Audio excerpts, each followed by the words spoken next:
നമസ്കാരം മലയാളി വാർത്തയിലേക്ക് സ്വാഗതം. മൃതദേഹങ്ങളോടുള്ള അനാദരവ് കുറ്റകൃത്യമായി തന്നെ കണക്കാക്കും. പലപ്പോഴും അത്തരത്തിൽ ചെയ്യുന്നവർക്കെതിരെ കർശനമായിട്ടുള്ള നടപടി തന്നെയാണ് നമ്മുടെ രാജ്യത്തടക്കം എടുക്കാറുള്ളത്. ഇപ്പോൾ മൃതദേഹത്തെ ബലാത്സംഗം ചെയ്ത യുവാവിനെ പിടികൂടിയിരിക്കുകയാണ്. സംഭവം നടക്കുന്നത് ന്യൂയോർക്കിലെ മാൻഹട്ടനിലാണ്. ഇത്തരത്തിൽ വൈകൃതമായ ഒരു സ്വഭാവം യുവാവ് പുറത്തെടുത്തത് വാർത്തകൾ ഇപ്പോൾ പുറത്തു വന്നിരിക്കുന്നത്. ന്യൂയോർക്കിലുള്ള ബ്രുക്കെയിനിൽ നിന്ന് മാൻഹട്ടനിലേക്ക് പോകുന്ന സബ്വേയിലെ നിരീക്ഷണ ക്യാമറയിലാണ് ഇയാളുടെ ചിത്രം ആദ്യം കുടുങ്ങിയിരിക്കുന്നത്. ആഴ്ചകളായി പോലീസ് ഈ ആക്രമിയെ തേടുന്നുണ്ടായിരുന്നു. പക്ഷേ എവിടെയാണ് ഈ സംഭവം നടന്ന 2 ആഴ്ചയോളം പിന്നിട്ടിട്ടും എവിടെയാണ് പ്രതിയെന്ന് കണ്ടെത്താനായിട്ട് സാധിച്ചിരുന്നില്ല. ക്യാമറ ദൃശ്യങ്ങളടക്കം പതിഞ്ഞിട്ടുള്ള ഫോട്ടോ എല്ലായിടത്തും പോലീസ് പതിപ്പിച്ചിട്ടുണ്ടായിരുന്നു. എല്ലാ സ്റ്റേഷനുകളിലേക്കും അന്വേഷണം അടക്കം വ്യാപിപ്പിച്ചിട്ടും പ്രതിയെ പിടികൂടാനായിട്ട് സാധിച്ചിട്ടുണ്ടായിരുന്നില്ല. ദൃശ്യങ്ങളിൽ ഒന്നിലേറെ തവണ മൃതദേഹത്തിന്റെ ശരീരത്തിൽ നിന്ന് പല സാധനങ്ങളും കൊള്ളയടിക്കുന്നതും ശ്രദ്ധയിൽപ്പെട്ടിട്ടുണ്ട്. ഫെലിക്സ് റോച്ചസ് എന്ന 44-കാരനാണ് ഇപ്പോൾ പുരുഷ മൃതദേഹത്തോട് തന്നെ ലൈംഗിക അതിക്രമം നടത്തിയിരിക്കുന്നത്. സംഭവം മാൻഹട്ടനിലെ വൈറ്റ് ഹാൾ സ്ട്രീറ്റ് സ്റ്റേഷന് സമീപമായിരുന്നു സംഭവം നടക്കുന്നുണ്ടായിരുന്നത്. ഈ മരിച്ചിട്ടുള്ള ഈ പുരുഷൻ ഏപ്രിൽ 8-ന് ട്രെയിനിൽ കയറുകയും മണിക്കൂറുകൾ യാത്ര ചെയ്ത ശേഷം രാത്രി 10:50-ഓടെയാണ് ബോധരഹിതനായി വീഴുന്നതും നിരീക്ഷണ ക്യാമറകളിൽ നിന്ന് വ്യക്തമാകുന്നത്. പിന്നീട് ഈ ട്രെയിൻ വെച്ച് തന്നെയാണ്. അരമണിക്കൂറിന് ശേഷം ട്രെയിനിൽ കയറിയ റോജസ് എന്ന് പറയുന്ന ഈ പ്രതിയായിട്ടുള്ള 44-കാരൻ മൃതദേഹം ഇവിടെ ഇങ്ങനെ ഒരു ശരീരം കിടക്കുന്നത് കാണുമ്പോൾ ആദ്യം ചെന്ന് മൃതദേഹത്തിന്റെ പോക്കറ്റിൽ കൈയിട്ട് വിലപിടിപ്പുള്ള സാധനങ്ങൾ വല്ലതും ഉണ്ടോ എന്നുള്ളത് പരതി. പക്ഷേ ഒന്നും തന്നെ ആ മൃതദേഹത്തിന്റെ ശരീരത്തിൽ നിന്നോ അല്ലെങ്കിൽ പോക്കറ്റ് ധരിച്ചിട്ടുള്ള ഡ്രസ്സിന്റെ പോക്കറ്റിൽ നിന്നോ ഈ പ്രതിക്ക് കിട്ടിയില്ല. ഇത് ലഭിക്കാതെ വന്നതോടെ ദേഷ്യത്തിൽ പിന്നീട് ഇയാൾ മൃതദേഹത്തോട് ലൈംഗിക അതിക്രമം കാട്ടുകയായിരുന്നു. ഇതിനുശേഷമാണ് ഇയാൾ ഇവിടെ നിന്ന് രക്ഷപ്പെട്ടത്. ഏതായാലും ഈ ട്രെയിനിൽ മറ്റാരും ഇല്ലാതിരുന്നത് കൊണ്ട് തന്നെ ആരുടെയും ശ്രദ്ധയിൽ ഇത് പെടുകയും ചെയ്തില്ല. പിന്നീടാണ് മറ്റൊരു ആൾ ഈ ട്രെയിനിൽ കയറിയപ്പോഴാണ് ഒരു പുരുഷനെ ബോധരഹിതനായി കിടക്കുന്നത് കാണുന്നത്. പിന്നീട് അധികൃതർ ഇയാളുടെ മരണം സ്ഥിരീകരിക്കുകയായിരുന്നു. 37-കാരനായ ജോർജ് ഗോൺസാലസ് എന്ന ആളാണ് മരിച്ചിരിക്കുന്നതെന്ന് ബന്ധുക്കൾ തിരിച്ചറിഞ്ഞു കഴിഞ്ഞു. 3 ആഴ്ച മുൻപ് നടന്ന സംഭവമാണിത്. പക്ഷേ പ്രതിയെ പിടികൂടാൻ വൈകി. നിരീക്ഷണ ക്യാമറകളിലൊക്കെ തന്നെ പ്രതിയുടെ ചിത്രം പതിഞ്ഞിട്ടുണ്ടെങ്കിലും പ്രതി എവിടെയാണെന്ന് കണ്ടെത്താനായിട്ട് പോലീസിനെ കൊണ്ട് സാധിച്ചിരുന്നില്ല. ആക്രമണം നടന്ന സമയത്ത് ആ ട്രെയിനിൽ മറ്റ് യാത്രക്കാർ ഉണ്ടായിരുന്നില്ലെന്നോ അതും പോലീസിനെ കൂടുതൽ കുഴക്കുകയായിരുന്നു. ആക്രമണകാരി എന്ന് ആരോപിക്കപ്പെടുന്നയാളുടെ ഫോട്ടോകൾ പക്ഷേ അധികൃതർ പുറത്തുവിട്ടിട്ടുണ്ടായിരുന്നു. മരിച്ചയാളായ ജോൺ ഗോൺലാസ് ഏകദേശം 20 വർഷം മുമ്പ് മെക്സിക്കോയിൽ നിന്ന് അമേരിക്കയിലേക്ക് കുടിയേറിയതാണെന്നാണ് ഭാര്യ തെരേസ അടക്കം പറഞ്ഞിട്ടുള്ളത്.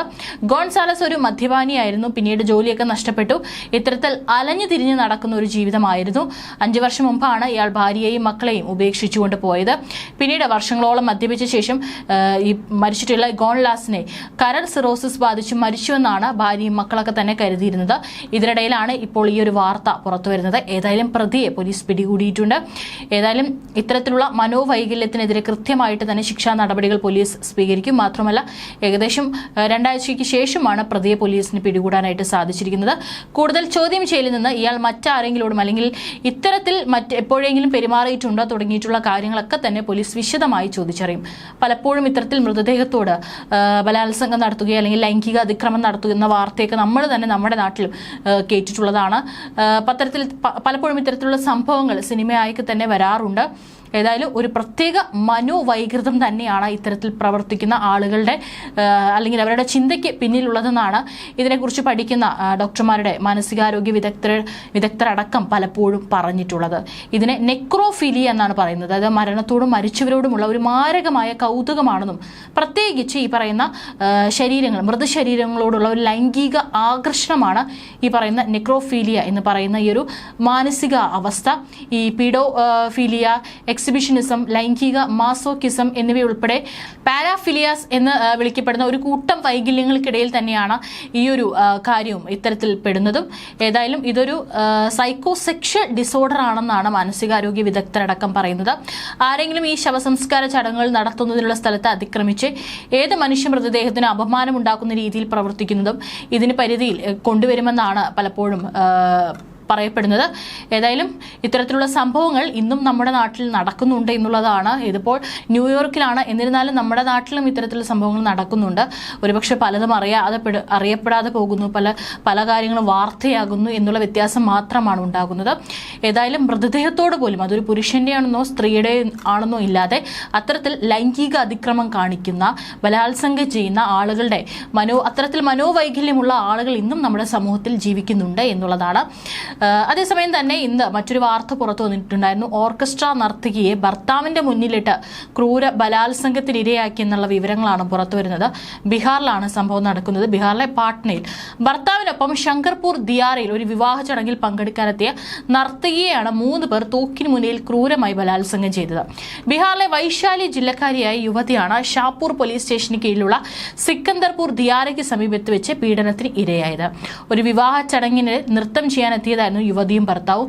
പുലർച്ചെയോടെയാണ് പരിപാടി അവസാനിച്ചത്. പരിപാടി അവസാനിച്ച ശേഷം മടങ്ങിപ്പോകുന്നതിനായി ദമ്പതികൾ ബൈക്ക് യാത്രക്കാരോട് വഴി ചോദിച്ചു.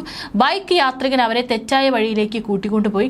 ഇവിടേക്ക് 2 കൂട്ടാളികളെയും ഇയാൾ വിളിച്ചു വരുത്തി. പിന്നീട് ഭർത്താവിനെയും കെട്ടിയിട്ട ശേഷം പ്രതികൾ യുവതിയെ ചോളപ്പാടത്തേക്ക് വലിച്ചിഴിച്ചു കൊണ്ടുപോയി തോക്കിൻ മുനയിൽ നിർത്തി ഭീഷണിപ്പെടുത്തി കൂട്ടബലാത്സംഗത്തിന് ഇരയാക്കുകയായിരുന്നു. ബലാത്സംഗത്തിന് ശേഷം 3 പേരും സംഭവസ്ഥലത്ത് നിന്ന് രക്ഷപ്പെട്ടു. പീഡനത്തിന് ഇരയായ യുവതിയെയും ഭർത്താവും ഷാപൂർ പോലീസ് സ്റ്റേഷനിലെത്തി പരാതി നൽകിയതോടെയാണ് സംഭവം പുറത്തറിയുന്നത്. പരാതിയുടെ അടിസ്ഥാനത്തിൽ ശങ്കർപൂർ നിവാസികളായ മനീഷ് കുമാർ, മനോജ് കുമാർ എന്നിവരെ അറസ്റ്റ് ചെയ്തിട്ടുണ്ട്. ഒളിവിലുള്ള പ്രതിക്കായി പോലീസ് അന്വേഷണം ശക്തമാക്കിയിട്ടുണ്ട്. ബലാത്സംഗത്തിന് ഇരയായ യുവതിയെ വൈദ്യപരിശോധനയ്ക്ക് വിധേയയാക്കിയെന്നും അവരുടെ ആരോഗ്യനില തൃപ്തികരമാണെന്നും പോലീസ് പറഞ്ഞു. സംഭവത്തിൽ വിശദമായ അന്വേഷണം നടക്കുകയാണെന്ന് പോലീസ് വ്യക്തമാക്കിയിട്ടുണ്ട്.